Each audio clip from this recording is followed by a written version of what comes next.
이 시간 우리에게 주시는 하나님 말씀 찾아보겠습니다. 마가복음 1장 1절의 말씀입니다. 함께 받들어 읽겠습니다. 하나님의 아들 예수 그리스도의 복음의 시작이라. 아멘. 다시 한번 읽을까요? 시작. 하나님의 아들 예수 그리스도의 복음의 시작이라. 아멘. 원데이 식사 공동 기도문 함께 드리겠습니다. 시작. 함께하는 원데이가 되도록 기도합니다. 우리에게 전도를 켜는 기회가 되게 해주세요. 기도로 원데이를 준비하게 해주세요. 원데이로 삶이 변화되기를 기도합니다. 예수님을 만나 진정한 예배자가 되게 해주세요. 예수님을 만나 전도자의 삶을 살게 해주세요. 초청받은 원데이 친구들을 위해 기도합니다.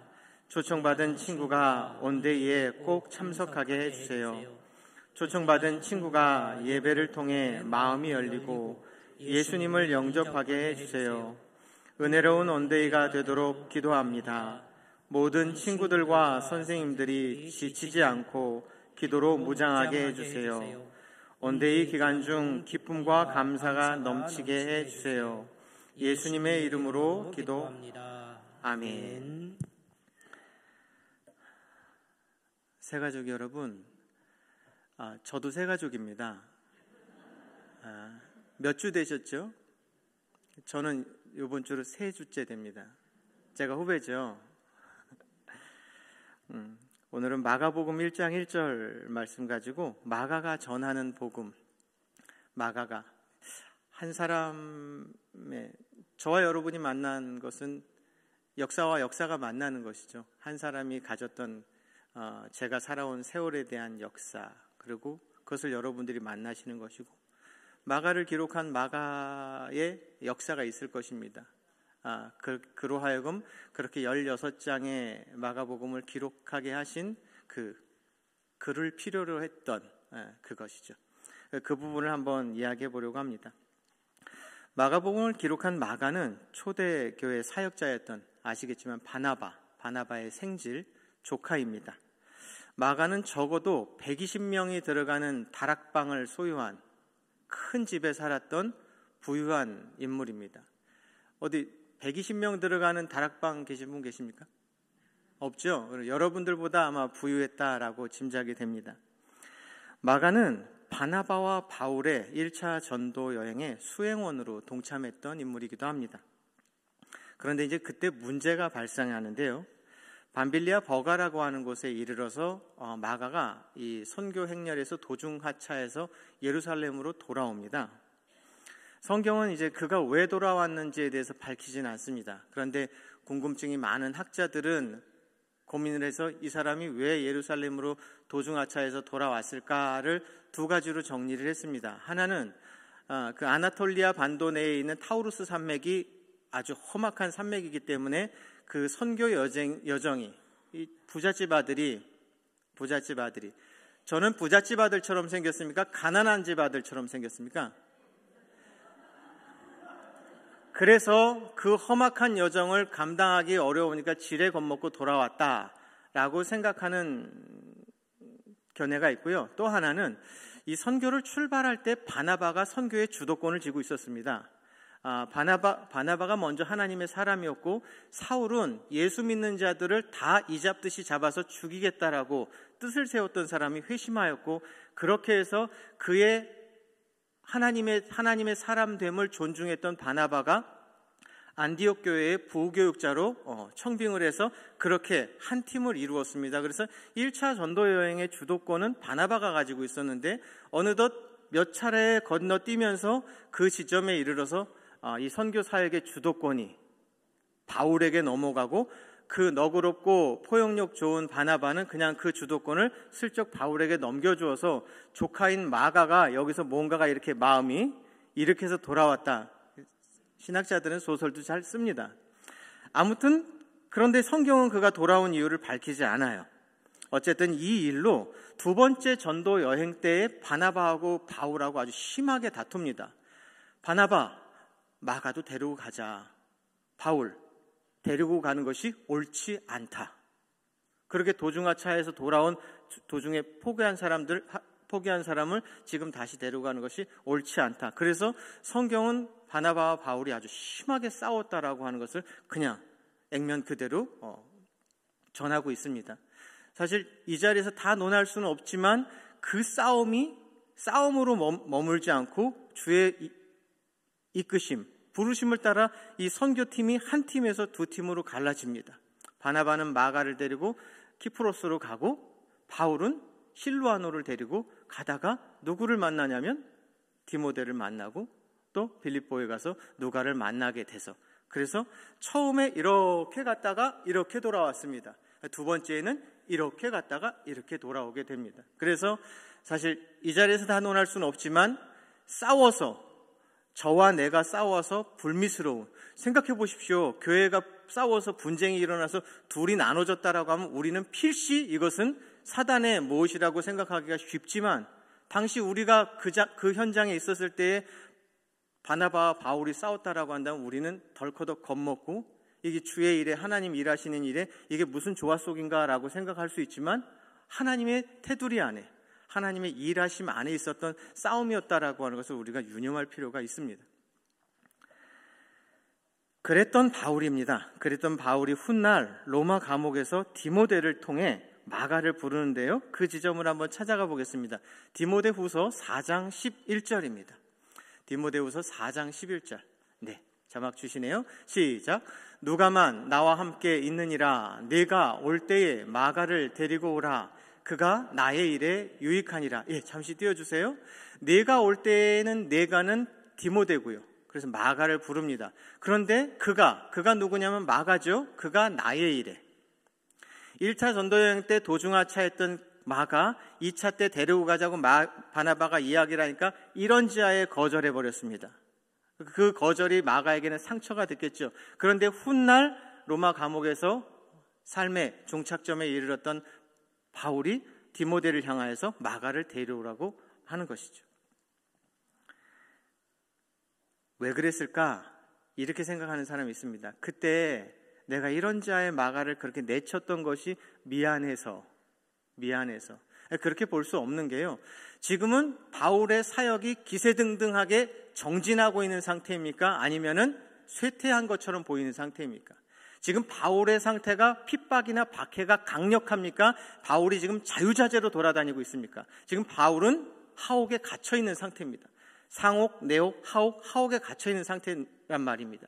그러니까 마가, 도중하차했던 마가를 지금 불러오면은 마가는 도망갈 심산이 큽니까? 아니면 붙어있을 심산이 큽니까? 지금이 더 험악한 시절이니까. 네, 지금 불러봐야 그때 그 모양이었다라고 하면 불러봤자 하루도 못 버티고 도망갈 거란 말입니다. 저처럼 부잣집 아들. 그때보다 지금이 훨씬 좋지 않은 상황이기 때문에 그때처럼 마가가 영적으로 미숙하다면 얼마든지 도중하차할 심각한 상황입니다. 그런데 불구하고 마가를 데려오라고 했다면, 그러면서 그가 나의 일에 유익하니라. 그러니까 마가가 하나님의 일에 유익한 자라고 하는 것이죠. 그러면 우리는 이제 짐작해 볼 수 있는 것이, 그랬던 마가, 영적으로 미숙했던 마가가 지금 바울의 일, 곧 하나님의 일에 유익한 자라고 한다면 짐작해 볼 수 있는 것은 하나입니다. 그가 영적으로 성숙했다. 그가 영적으로 회복했다. 그에게는 성령이 공급하시는 하나님의 사람으로서의 능력이 분명히 지금은 갖고 있다. 그때의 내공과 지금의 내공은 짐짓 다르다라고 하는 것을 우리는 짐작해 볼 수 있는 것입니다. 만약 우리의 추측대로요, 실제로도 그렇지만 마가에게 영적인 변화가 있었다면 마가는 어떠한 계기를 통해서 그렇게 영적으로 성숙했고 그 아팠던 시간을 회복받을 수 있었을까? 그 계기가 중요합니다. 전도여행에서 도중하차하여 돌아온 부잣집 아들 마가가 훗날 바울에게 유익한 인물로 소개되어 하나님 일에 요긴한 인물로 달라졌대요. 그 단서 중 하나가 베드로전서 5장 13절에 있습니다. 그 단서 중 하나가, 어떻게 마가가 그렇게 성숙된 사람이 되었을까? 함께 읽겠습니다. 시작. 택하심을 함께 받은 바벨론에 있는 교회가 너희에게 문안하고 내 아들 마가도 그리하느니라. 누가 썼어요? 베드로전서는? 베드로가 썼어요. 베드로가 지금 마가를 뭐라고 부르고 있어요? 아들. 실제 낳은 친아들은 아닐 테니까 우리는 통상 디모데가 바울의 무슨 아들? 영적인 아들인 것처럼 베드로에게 마가는 누구라고 볼 수 있어요? 영적인 아들이라고. 베드로는 자신의 서신에서 마가를 자신의 영적인 아들로 소개해요. 초대교회 문서에 보면은 저렇게 짝이 지어진 베드로와 마가는 베드로의 통역관으로서 사역했다라고 초대교회 문서에 기록되어 있어요. 그래서 우리는 또 하나 짐작해 볼 수 있는 것이 마가가 베드로의 절대적인 영향을 받은 것이다라고 짐작해 볼 수 있죠. 만남이라고 하는 게요, 만남이라고 하는 게 참 놀랍고 신비해요. 저에게 만남이라고 하는 것은, 용서하고 들어주십시오, 제게 만남이라고 하는 것은 좀 얄궂습니다. 제게 하나님은, 만남이라고 하는 것을 통해 제 심상에 그려지는 하나님은 참 짓궂으신 분입니다. 그래서 하나님이 얄밉습니다. 부목사로서 사역하면서 몇몇 교회를 다녀보면, 저는 제가 장로님들하고 오래 교제를 하면서 장로님들과 유무상통할 일들이 별로 없습니다. 저는 제 옆에 있는 동역자들 아니면 저를 불러서 같이 동역하라고 허락하신 담임 목사님과 교제가 많은 편이죠. 이 교회를 갔어요. 하나님은 왜 이 목사님과 나를 만나게 하셨을까? 그런데 순탄하게 좋은 게 아니라 뭔가 모르게 불편한 게 있고, 그런데 가만히 들여다보면 만나게 하신 이유가 있어요. 그 안에 내가 있어요. 좋은 내가 있는 게 아니라 나쁜 내가 있는 경우가 다반사예요. 그래서 그를 보면서 나를 잃게 되죠. 사울왕 안에는 다윗이 있을 거라고, 사울과 다윗은 다른 종의 사람이라고 생각했어요. 그런데 어느 날 미련한 사람 나발 앞에 선 다윗 속에서 영락없는 사울이 발견됩니다.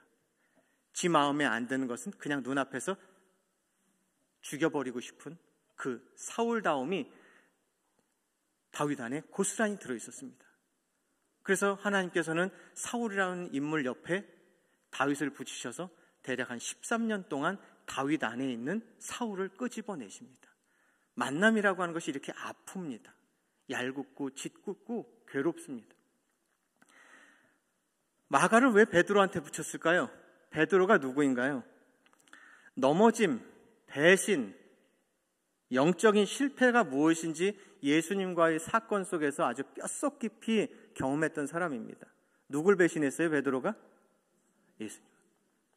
한 여종이, 한 계집아이가 옆에 와서 너도 그 당이라 라고 했더니 몇 번을 부인했어요? 저주하고 맹세하고 뛰쳐나왔어요. 인생에 있어서 영적인 넘어짐, 배신, 실패, 그것이 무엇인지 예수님과의 사건을 통해서 뼈저리게 경험한 인물이 바로 베드로입니다. 베드로는 자신을 찾아온 마가에게서 과거 자신과 다르지 않은 처참한 영적인 상태를 보았을 것이라고 짐작됩니다. 넘어졌던 사람만이 아는 넘어짐, 마가의 넘어짐, 마가 안에 얼마나 심각한 자책들이 있었겠습니까? 그 자책은 물론 키프로스로 가서 바나바와 지내는 동안 얼마간의 치유가 있었다라고 생각되지만, 넘어진 사람만이 아는 그 넘어짐, 그리고 그 넘어진 사람만이 위로할 수 있는 위로는 바나바가 줄 수 있는 것이 아니었고, 그것은 베드로를 통해서 하나님은 주시기를 원하셨던 것입니다. 그래서 마가를 베드로에게 붙이셨던 것이죠. 3번이나 부인했던 베드로는 넘어졌던 사람만이 아는 아픔을 본 것입니다. 베드로는 그를 영적인 아들로 삼았고, 마가는 그의 품에서 영적인 성숙을 이룬 것이다 라고 짐작해 볼 수 있습니다. 그 흔적, 베드로의 그 영적인 자궁 안에서 마가가 회복을 받고 다시 기꺼이 하나님의 사람으로 살아갈 수 있는 기회를 얻었다라고 하는 증거가 여러 가지 있는데, 하나만 말씀드리자면 바로 오늘 본문이 하나님의 아들 예수 그리스도의 복음의 시작이다라고 했습니다. 이 마가의 표현 안에 베드로의 필체가 들어있습니다. 베드로의 필체. 가이사랴 빌립보에서 판신이 춤추는 그 로마의 한복판에서 예수님은 제자들에게 마지막 제자 훈련을 하시면서 너희들은 나를 누구라 하느냐 했더니 제자들이 뭐라고 그랬죠? 자, 띄워주실 겁니다. 마태복음 16장 16절입니다. 시작. 시몬 베드로가 대답하여 이르되 주는 그리스도시요 살아계신 하나님의 아들이시니이다. 잠시 띄워주세요. 자, 오늘 마가가 뭐라고 얘기하냐면 하나님의 아들 예수 그리스도의 복음의 시작이다. 저게 베드로의 고백이었어요. 저게 바로 베드로가 넘어진 자리예요. 저 고백이 베드로가 넘어진 자리예요. 내가 사단이 너희들 밀가부르듯 하려고 했을 때 내가 그것을 막았다 그랬어요. 그러면 사단이 밀가부르듯 하려고 하는 것을 막아주셨으면 베드로가 3번 부인하려고 했던 것도 막아주시지 무슨 억하심정이 있어서 그건 안 막아주시나.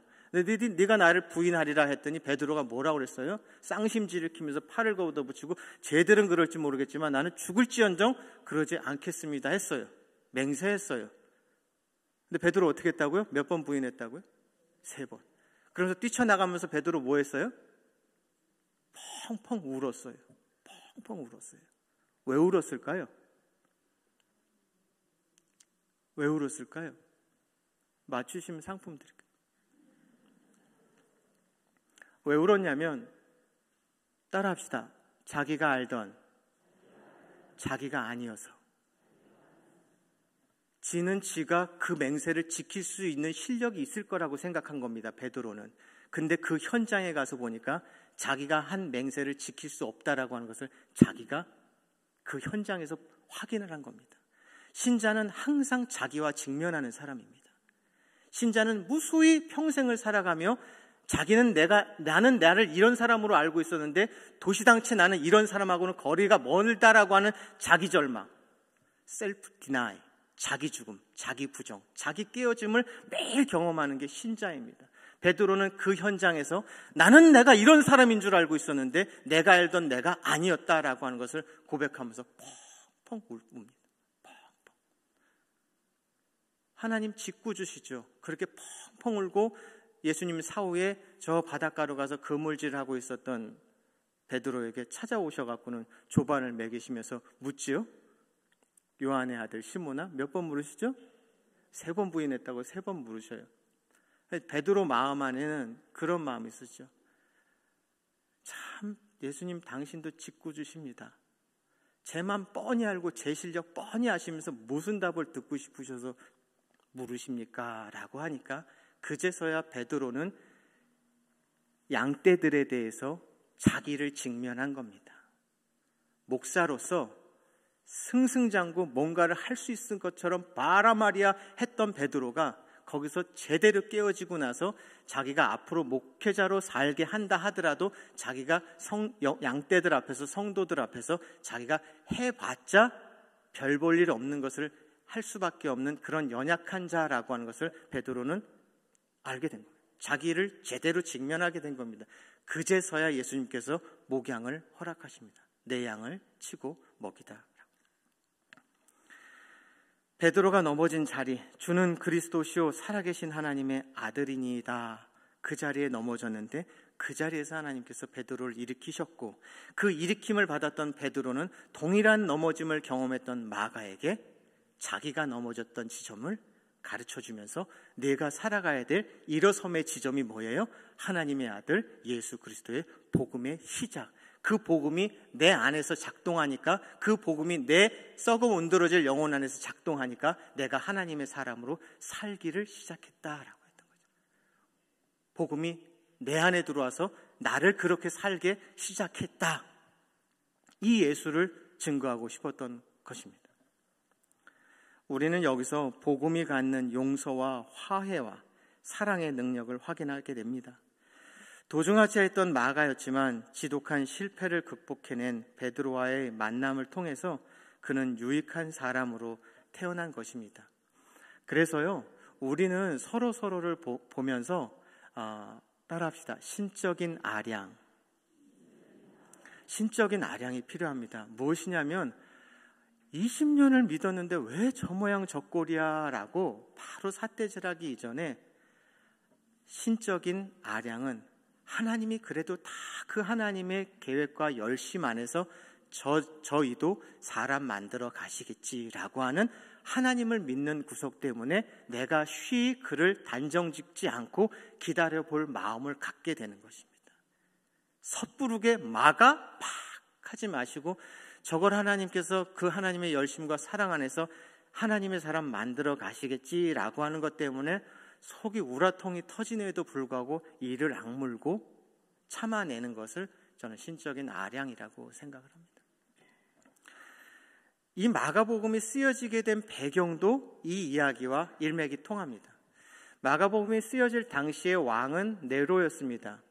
네로는 예술적 기질이 좋았다라고 하기도 하고, 일단 무엇이 중요했냐면 네로 시대 때 아마 로마에 대화재가 있었고 그 화재로 인하여서 상당한 영역이 로마가 타 들어갔죠. 정치적인 압박을 받았습니다.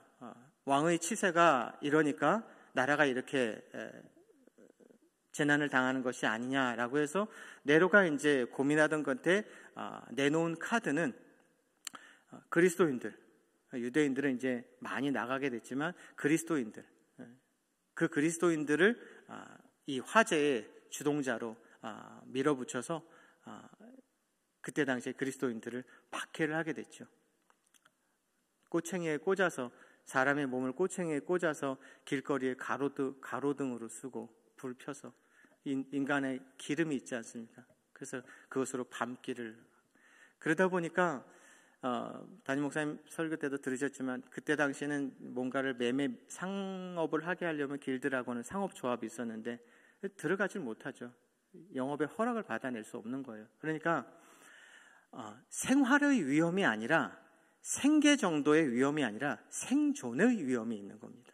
당신은 네로의 핍박 아래서 생활이나 생계 정도는 우리가 어떻게 해볼 여지가 있습니다만 생존의 위협은, 그렇게 하다 보니까 당시 예수의 복음을 받아들였던 초대교회 그리스도인들은 이 물리적인 박해와 먹고 사는 문제, 밥의 문제에 대해서 절대적인 낭떠러지에 몰려있는 이 사람들이 하나님을 믿는 데에 마음을 지키는 것이 수월하지 않았던 것입니다.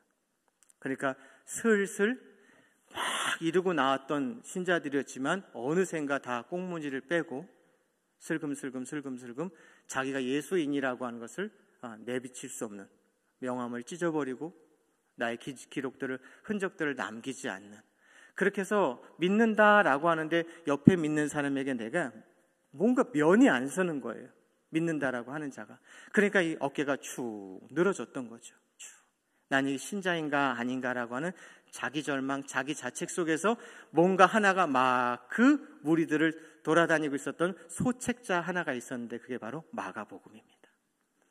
이 마가복음 안에는 주가 아직 자신할 수 없는 베드로와 같은 자들, 아직 자신할 수 없는 마가와 같은 자들, 얼마든지 도중하차하고 얼마든지 예수를 부인하고 맹세하고 저주할 수 있고 그러다가 또 믿는다고 하는, 그럴 수밖에 없는 이 나약함들을 뭐 하는 짓이야 라고가 아니라, 베드로가, 예수께서 베드로를 그렇게 일으켜 세웠고 베드로가 마가를 사람 노릇하고 하나님의 사람으로 살게 했듯이 이 복음 안에 있는 예수가 너희들을 몰아치지 않고 너희들을 끝끝내 책임져서 그 불쌍한 모습, 그 처절한 모습, 이것을 혀끝을 차지 않고 너희들을 끝끝내 하나님의 사람으로 품어낼 것이다 라고 하는 예수를 그들한테 준 거죠. 그게 아름아름 읽혀지면서 그들은 여전히 그것을 읽으면서 다시 개선장군처럼 이렇게 일어났던 것이 아니라 이런 보잘것없는 나를 품어 안아 오시면서 그래서 죽으신 그 예수를 내가 믿겠다라고 하는 여기 견고한 신앙이 세워졌던 것이죠. 그렇게 해서 마가복음은 우리에게 전달된 것입니다. 기도하겠습니다.